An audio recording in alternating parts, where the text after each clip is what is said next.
We now have Joseph M. Chalil, author and publisher of Universal News Network. Thank you so much, sir, for joining us and giving us your time.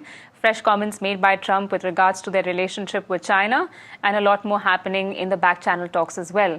Does Trump's Hormuz open claim signal an actual de-escalation or just strategic messaging amid ongoing negotiations, according to you? How are you reading it?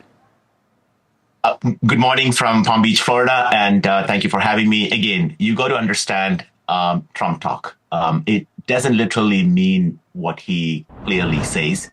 At the same time, CENTCOM, the Central Command, which is based in Florida, which is controlling the war in Iran and the Strait of Hormuz blockade, has confirmed that it is now complete.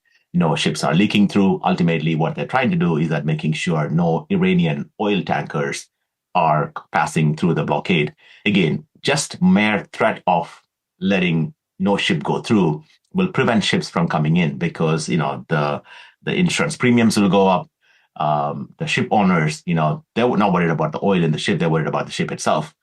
So they won't be doing it. And the challenge is if Iran unable to ship more oil because, as you know, their storage may be around 70% or 75% full. Anything more than that, they will have to shut down their oil wells. So once a running oil well is shut down, it's not like you can turn off the tap and turn it back on next month. It's a long process and it could damage the well permanently. The productivity might go down. So this could be permanent damage. Some estimates show that maybe Iran might have maybe 9 or 8 or 10 days of storage left. If this blockade continues more than a week, Iran will be in big trouble. So I would say Trump's talk is Trump's talk. He's talking in advance to, again, projecting to President Xi. Ultimately, their intelligence shows that China is shipping weapons. By sea route, the incoming ships are bringing shoulder-fire missiles, which might have helped Iran shoot down a couple American planes, and taking back oil from Iran. The only buyer of Iranian oil at this crude at this point is a loser. So this is I would say a secret coded message to the Chinese government and President Xi that, hey, I'm coming in. You better be ready for a big hug. Right. I'm hitting you right now. So whatever the messaging may be between the US and China, there are a couple of points that just arose in my mind when you were giving this answer to me. And let me try and organize that in a manner that you can understand as well as also answer the question that I'm about to ask you. When the entire war broke out, we didn't, in a way, preempt the extent to which it has impacted India's energy supplies and therefore the businesses that depend on it directly or indirectly. We've seen the impact across multiple sectors and therefore on our economy as well. As you highlighted, the equation between Iran and China are quite sensitive, with Iran especially and China codependent on each other for, one, financial needs and energy needs on each side. With Trump now in the picture, trying to block the Strait of Hormuz, especially for Iran, how do you think that positions India's needs? Because that's a question on everybody's minds. Because India just had India's Prime Minister, Modi, had a conversation with Trump yesterday, and we have been showing signs of strong diplomatic moves. What does that do to us, and what kind of an extent are you seeing the impact would be on India? Is India safe?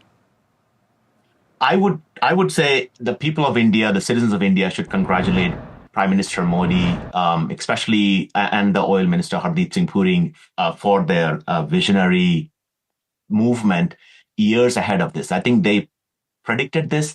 Number one, they diversified their purchases out of Strait of Hormuz into 30, 40 countries outside of it.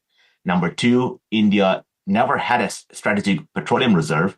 Now, Prime Minister is saying even the government has a 90-day petroleum reserve, in addition to what the private oil companies like BPCL or Hindustan Petroleum or Bharat Petroleum might have in addition to it.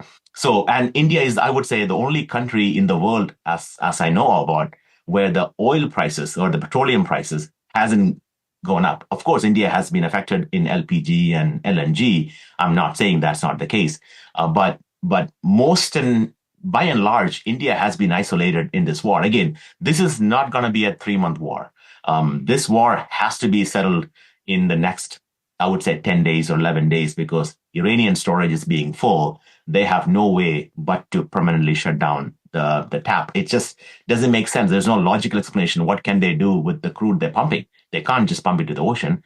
So they would have to shut the pipes down. And that means shutting the wells down permanently, restarting a well, as experts will know, it's not going to be same as what you had before, and they would have permanent loss. So coming back to India, I know India is affected. The entire world is affected. But I would say it's a short-term pain for a long-term gain. Imagine Iran is trying to break every loss of war, attacking every civilian targets in UAE, in Qatar, in Saudi Arabia, in Oman, in countries which never attacked Iran. So will that country hesitate if they had a nuclear weapon to use it against their archenemy Israel or Saudi Arabia?